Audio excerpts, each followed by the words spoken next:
Hard to look away, isn't it?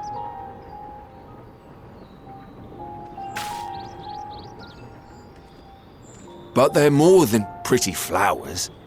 Heart blooms are attuned to ambient emotion.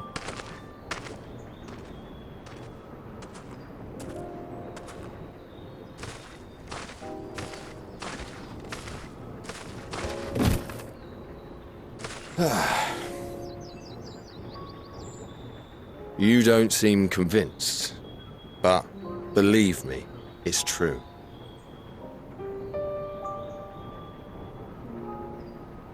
This ashen grey, for instance, it mirrors the anxiety and urgency of those working nearby as they rush to fulfill sudden orders.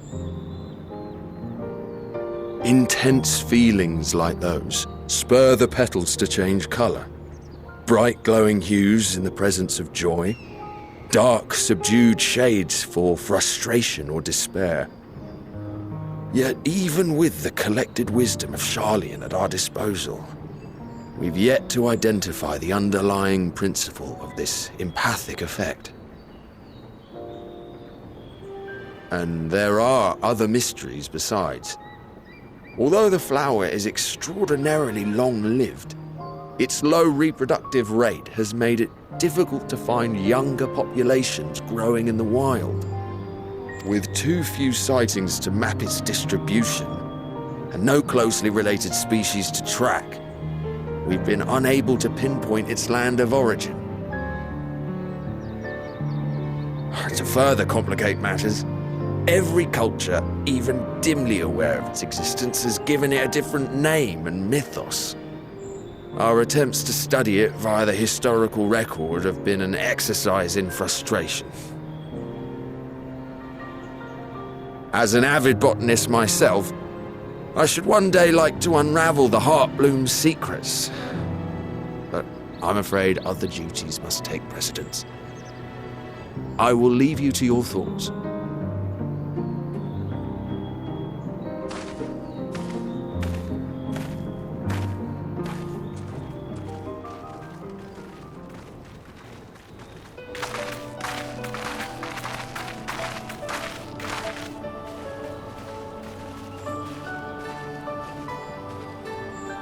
Have you learned aught of interest?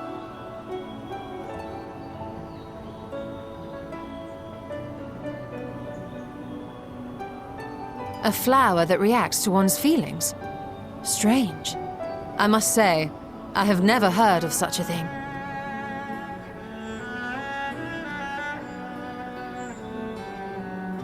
This is all very fascinating.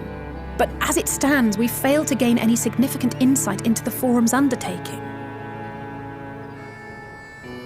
Indeed. While there is certainly enough activity to support Erenville's supposition that a priority has been placed on improving food production, unfortunately for our investigation, these workers were never informed as to how their duties serve the master plan. If only we could interrogate the Forum members directly.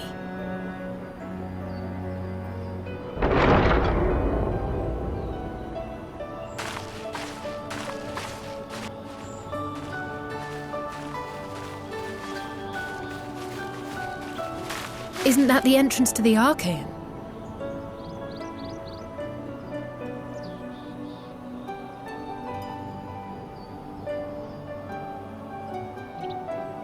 Look, there. I think that's Erenville. A little difficult to tell from here, but I think you're right. He did say he was coming down to make his report. Erenville receives his orders from the Forum. Would it not follow, then, that the superior to whom he reports is a Forum member, or at least a close associate? You mean to eavesdrop on their conversation? What of the risks? Ours alone to bear. We won't interfere with Erenville's work, nor will he be implicated as an accomplice. If you're not comfortable taking part, I can do this alone. Nay. I said myself that I wished to know Father's intentions. and no answers will be forthcoming should we simply ask nicely. We can apologize later, should it come to it. Right now, we need every crumb of information we can get our hands on. Consequences be damned.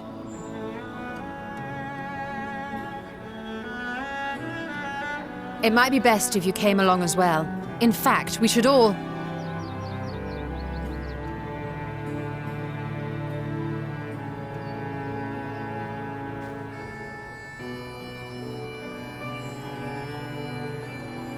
Cryle?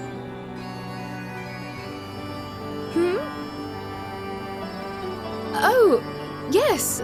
That certainly sounds like a plan.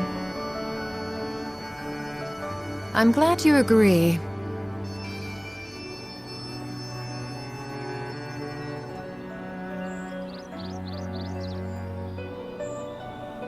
Quickly!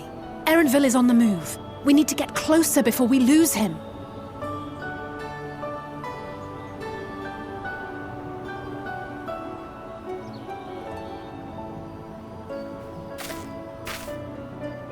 Almost. I can almost reach you.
I trust you will find your compensation to be more than satisfactory.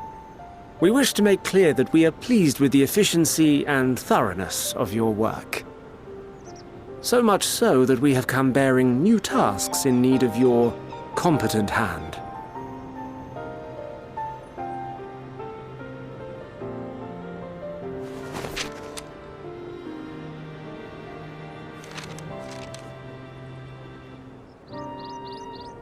Another lengthy list.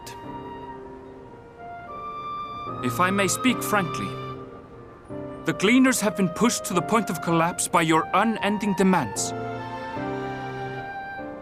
We are not familiars to be exploited. We are Charlayan scholars and we deserve an explanation for this unseemly treatment. What warrants such urgency?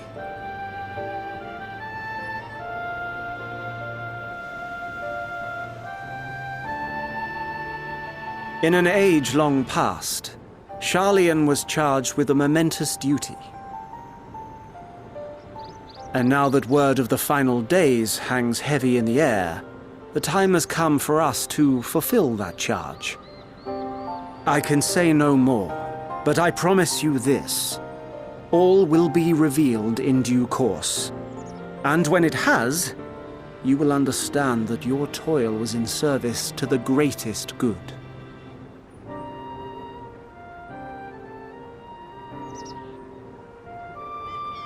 Then I will do your bidding. For now.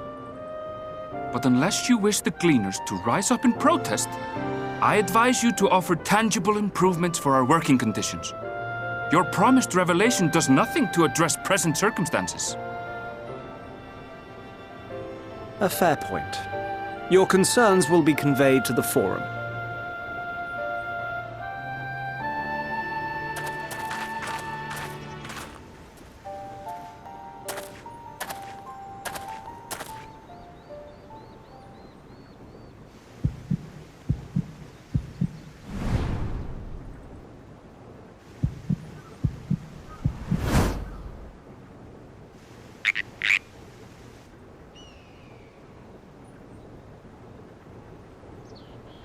I hope that was informative. You may consider my debt to you repaid in full. While I do have my reservations about the Forum, I want to believe that they have our best interests at heart. Which is why I'm reassured that you're busy sniffing out the truth of things. We can ill afford to place all our eggs in one basket, this master plan of theirs, without first understanding the risks involved.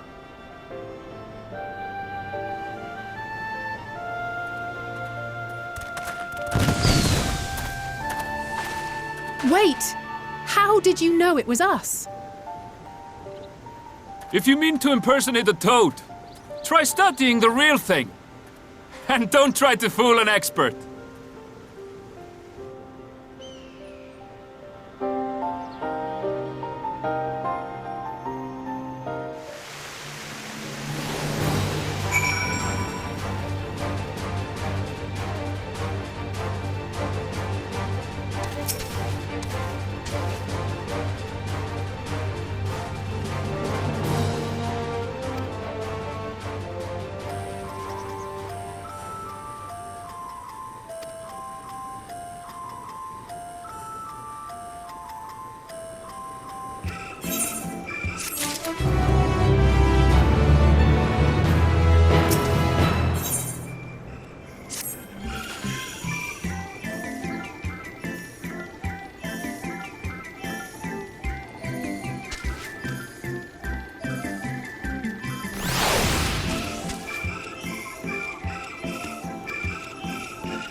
For you.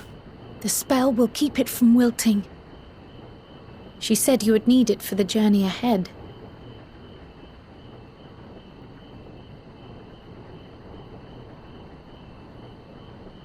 Will you speak with her now? I cannot hope to match Minfilia's clarity, of course, but...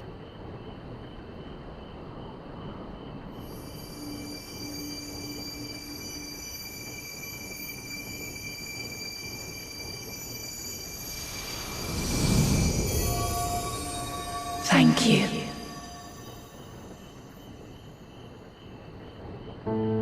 Do not worry. She has lent me her body for only a moment. Just as I could not save the first from the flood of light, it has become arduous for me to interact with the physical world without assistance. Though I might converse with you for a time, the incorporeal form I assumed on the ship would be incapable of casting even the simplest enchantment. It is in the depths of the ethereal sea, the place to which all life returns, where my influence is greatest. After Minfilia's sacrifice on the first, it was to the sea, here in the source, where I ferried her soul. I wished that gentle spirit to find rest in the world she loved so well. Her, and another who may yet have a part to play, though that will depend on you. Take the flower, walk free, for you are free, to go where you wish, to believe what you will.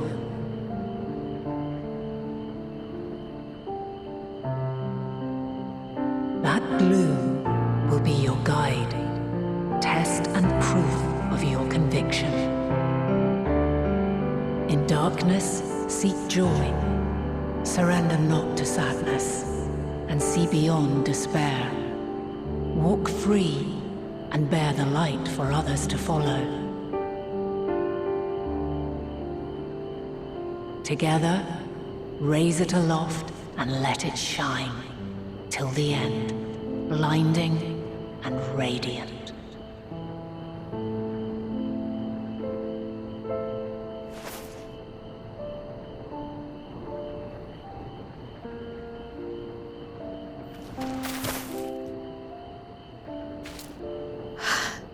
That was all too brief. Already she seems so far away.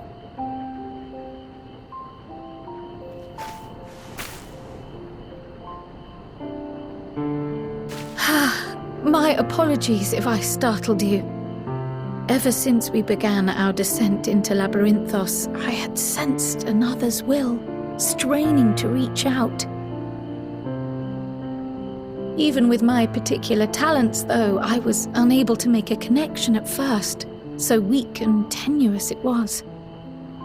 Once I took hold of that wispy thread, Imagine my surprise to discover it was Heidelin herself. Needless to say, it seemed wise to learn what we could before letting go.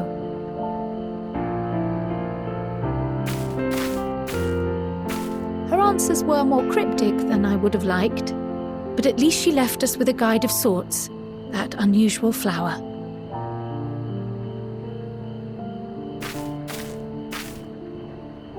Yes, we are definitely making progress.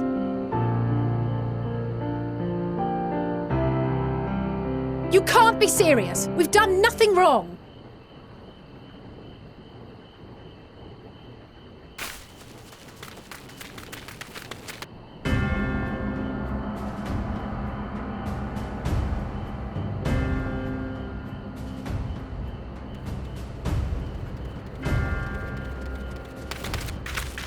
Master Fortuno, what business has the Forum with us?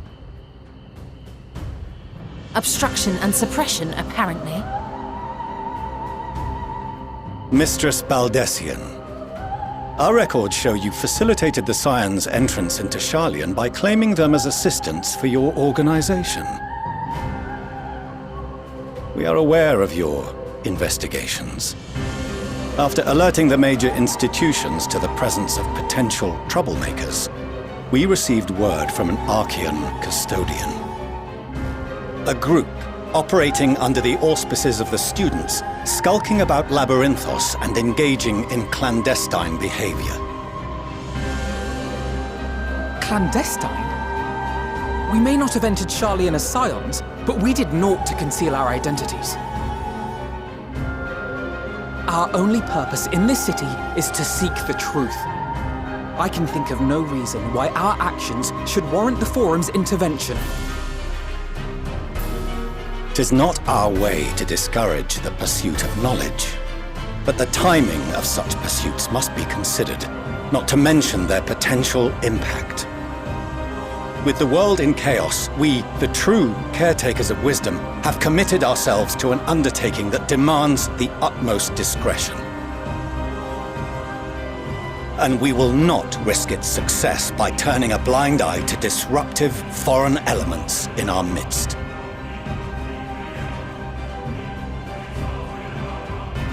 What, then, is to be our fate? Will you put us on a ship back to Eorzea? The Forum will convene to examine your case. The results of said inquiry will determine your future in this city.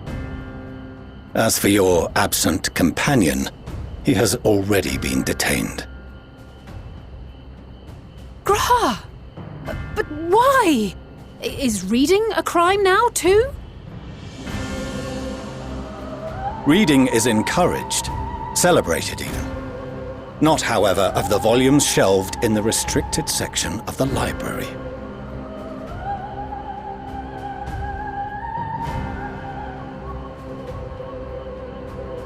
Refusing to comply will only make matters worse.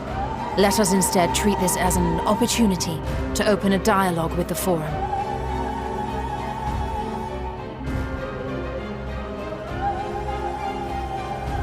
Silence is often one's best defense.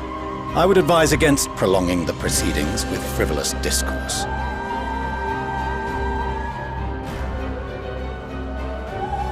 But enough. This is not the place for debate. The rostra await.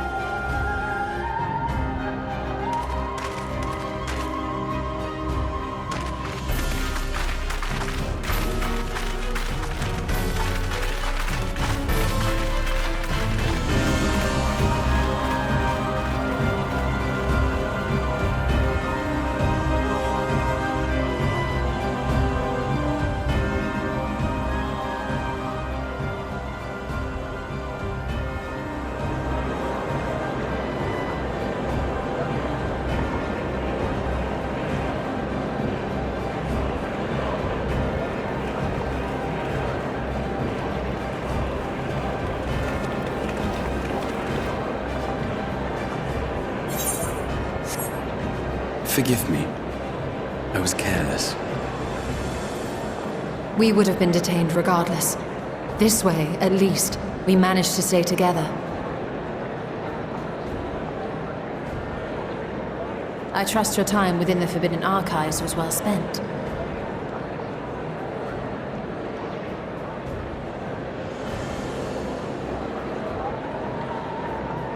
The Forum will come to order! This inquiry is now in session. As Speaker-elect, I will be presiding over the day's proceedings. Master Fortuner, would you be so kind as to restate the matter which compelled you to summon your colleagues with such urgency?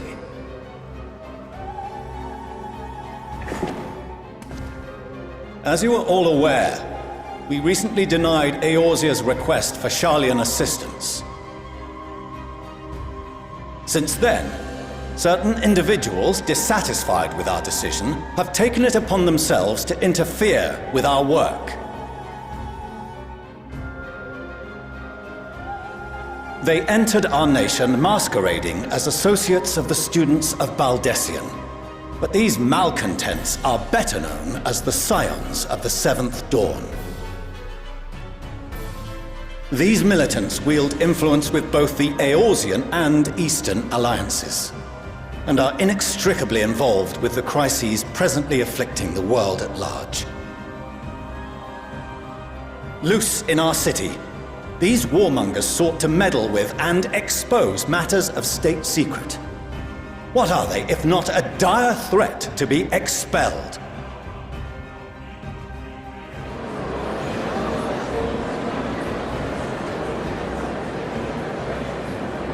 You have tarnished the good name of the students. Galuf would be ashamed.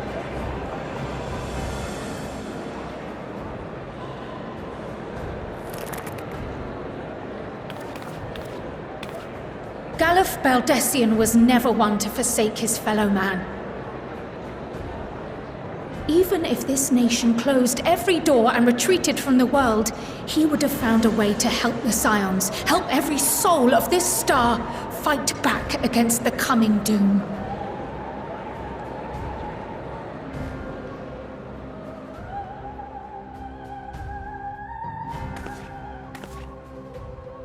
A terrible enemy stands poised to lay waste to all we hold dear. In the face of such madness, Eorzea reached out to Sharlayan, a respected ally, in the hopes of forming a united front. Was your curt dismissal truly the best you could offer? Or are you so preoccupied with your momentous duty of an age long past that even the end of the world is unworthy of your attention?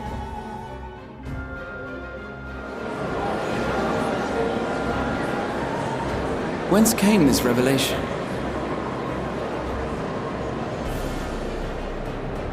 From the mouth of a Forum member within fortuitous earshot.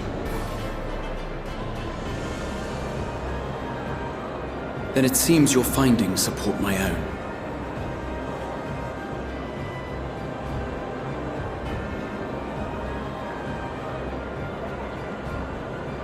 The reason I visited the restricted shelves was to study records of the Forum's policymaking process, to better understand the historical trends underlying their most major decisions. At first glance, the positions of neutrality in war and the accumulation of knowledge above all else appear constant and consistent, the unchanging pillars of Sharlayan society. And once upon a time, I might have left it at that. These days, however, I am more attuned to the subtleties of governance, and so I noticed something odd.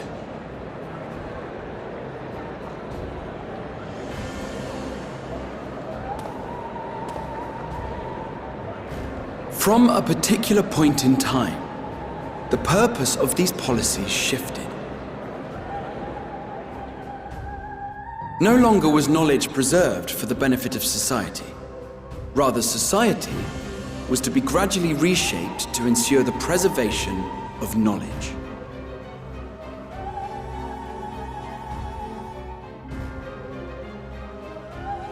The most conspicuous and telling change was the one which befell Labyrinthos.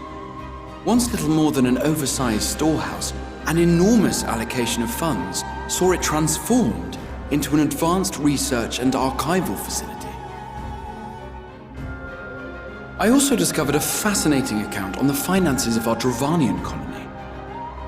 The settlement attracted students from far and wide, and the connections and tuition fees thus acquired were funneled into further improvements for the archives.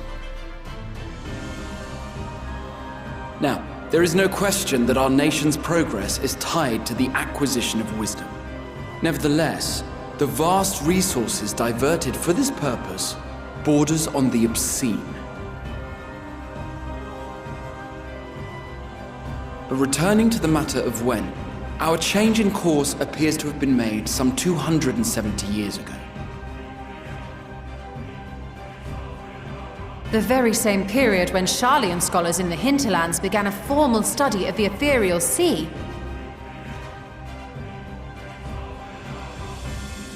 You found something, did you not?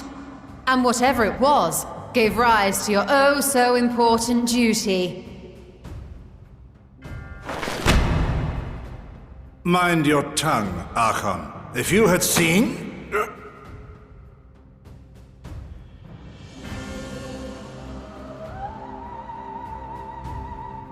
Yes, we are bound by a duty we cannot ignore. Knowing this, what would you have us do? Abandon our vital work and join you on the field of battle? We will never choose the way of the sword. We will fulfill our mission not through strife and bloodshed, but survival. Come what may, we shall live on. We must. Do as you must, then. But we Scions will fight until the heavens fall, until our last breath.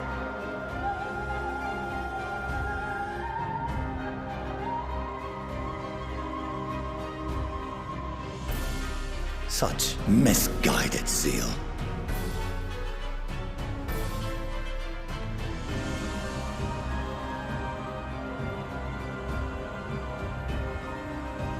Father, Master Fortuno, I fail to understand the stance you have elected to take. But by the same token, I have yet to find a compelling argument to counter the challenge you put to us in Gridania. Still, in the midst of my uncertainty,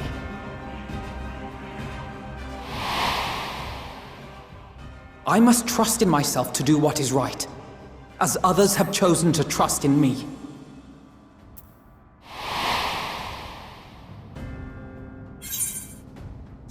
So I will continue, as I always have, weighing the consequences of my every action, and allowing my hope for the future to inform my decisions. That's quite enough. Have you all forgotten the reason for this assembly? Skolok Monteshane. He's the head of the Studium and an old friend of my grandfather's. Honestly, every discussion devolves into some interminable debate. Terrible habit. Let's return to the topic at hand, By their own admission, these Scions have resolved to fight alongside the Eorzean nations against the doom which swift approaches. But there exists no evidence of an attempt to incite our citizens to do the same. Furthermore, while our decision may well have been the correct one, we cannot simply bull our way through these disagreements without inviting doubts or objections. Put yourselves in their place. Who among you